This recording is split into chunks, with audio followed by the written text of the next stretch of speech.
नमस्कार बच्चों, हमारे इस चैनल पर आप लोगों का स्वागत है।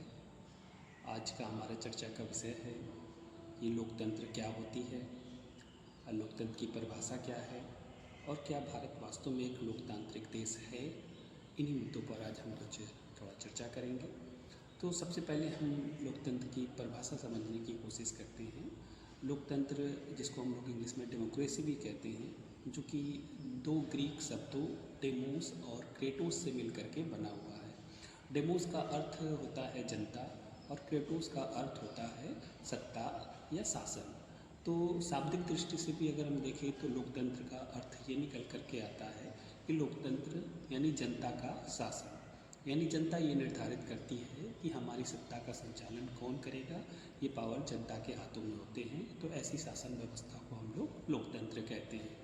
अब्राहम लिंकन के शब्दों में, बड़े ही सरल शब्दों में उन्होंने लोकतंत्र को परिभाषित करते हुए कहा है कि लोकतंत्र जनता द्वारा, जनता के लिए और जनता का शासन है। तो इस तरह लोकतंत्र सिंपल, बड़े ही सरल शब्दों में जनता का शासन, जिसमें जनता के पास ये अधिकार होता है कि आप अपनी सत्ता का संचालन करने का अधिकार किसको देंगे।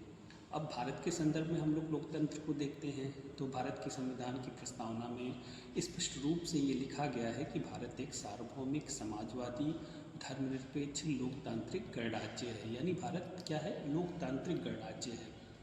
तो प्रस्तावना में स्पष्ट कर दिया गया है कि भारत भी एक लोकतंत्र है। तो लोकतंत्र की कुछ प्रमुख विशेषताएं भी होती हैं, जैसे कि निष्पक्ष चुनाव कराना, मौलिक अधिकार, कानून का शासन, स्वतंत्र न्यायपालिका, अभिव्यक्ति की स्वतंत्रता, ये सब हमें हमारे संविधान के द्वारा भी हमें प्राप्त की गई हैं।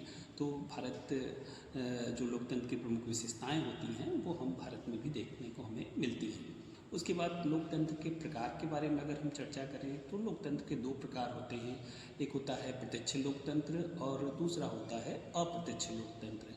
प्रत्यक्ष लोकतंत्र मतलब जब जनता सीधे शासन में हिस्सा लेती है, यानी कि जैसे अब कोई कानून बनाना है तो उसमें जनता भी पहल कर सकती है।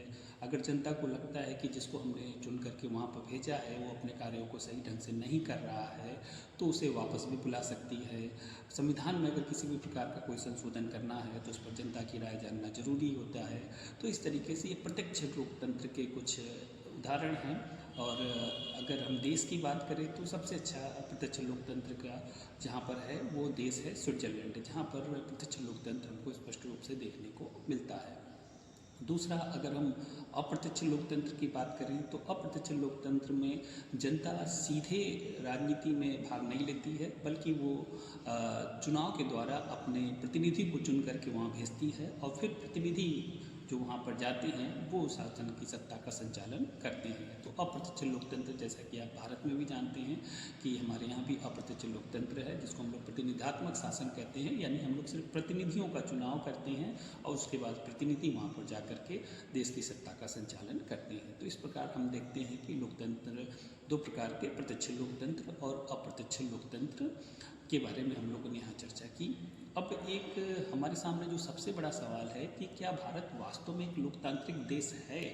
तो हाँ एकदम है, क्योंकि भारत लोकतांत्रिक देश है। जैसे कि पक्ष में हम ये भी कह सकते हैं कि हमारे यहाँ नियमित चुनाव होते हैं, स्वतंत्र न्यायपालिका है और मीडिया की स्वतंत्रता दी गई है, संविधान द्वारा मौलिक अधिकारों का संरक्षण भी किया गया है, बहुदलीय व्यवस्था है, शांतिपूर्ण तरीके से चुनाव के द्वारा सत्ता का परिवर्तन होता है। तो ये सब चीज़ें हमारे यहाँ की शासन व्यवस्था में हैं, जिसको हम कह सकते हैं कि भारत एक लोकतांत्रिक देश है। क्योंकि कोई भी लोकतंत्र अगर है और अगर वहाँ पर ये सब तमाम चीज़ें हमें देखने को मिलती हैं तो एकदम से भारत में लोकतंत्र है। लेकिन कुछ चुनौतियाँ भी हैं जो कि जिसके विपक्ष में भी हम लोग कुछ चर्चा कर सकते हैं। कि सवाल यह उठता है कि क्या लोकतंत्र केवल चुनाव से ही चलता है? तो भारत एक लोकतांत्रिक देश है तो इसमें कई चुनौतियों का भी सामना करना पड़ रहा है, क्योंकि सिर्फ चुनाव करा देने से ही तो लोकतंत्र नहीं हो जाता है ना। जैसे आप चुनाव में देखेंगे तो पैसे का बढ़ता प्रभाव, धन बल और बाहुबल से आजकल चुनाव हम लोग देखते हैं कि जीते जाते हैं। उम्मीदवारों पर भी आपराधिक मामले होते हैं। ऐसे व्यक्ति ही चुनाव में खड़े होते हैं जिनके पास बाहुबल होता है और पैसे का प्रभाव होता है। कभी कभी हम लोग ये भी देखते हैं कि मीडिया और व्यक्ति की स्वतंत्रता पर भी दखल देखने को मिलता है, जो कि लोकतंत्र के लिए सही नहीं है।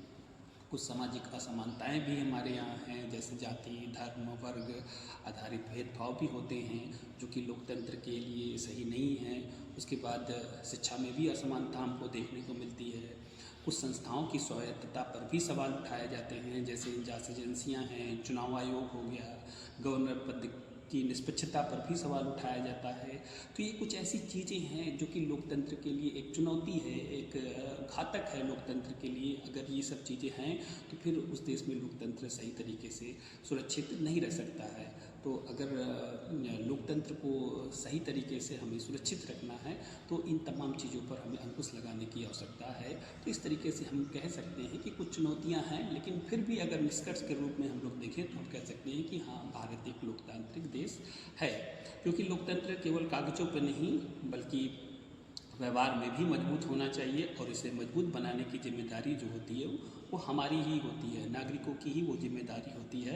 नागरिक जितने जागरूक होंगे तो उतनी ही जो समस्याएं लोकतंत्र के मार्ग में एक बाधा के रूप में बनती हैं वो नहीं बनेंगी। और अगर नागरिक जागरूक नहीं हैं तो फिर हर व्यक्ति आपके अधिकारों का उल्लंघन करेगा, आपका लाभ उठाएगा और आप के लाभ के द्वारा अपनी स्वार्थ की राजनीति करेगा।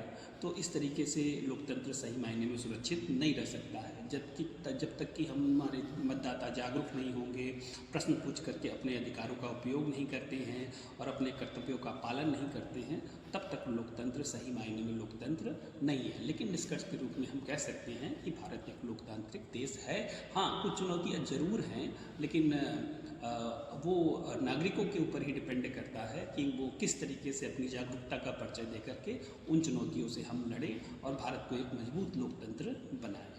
धन्यवाद दोस्तों। अगर आज का हमारा ये वीडियो आपको अच्छा लगा हो और आपके ज्ञान में कुछ वृद्धि हुई हो तो वीडियो को लाइक करें, सब्सक्राइब करें और शेयर ज़रूर कर दें। धन्यवाद।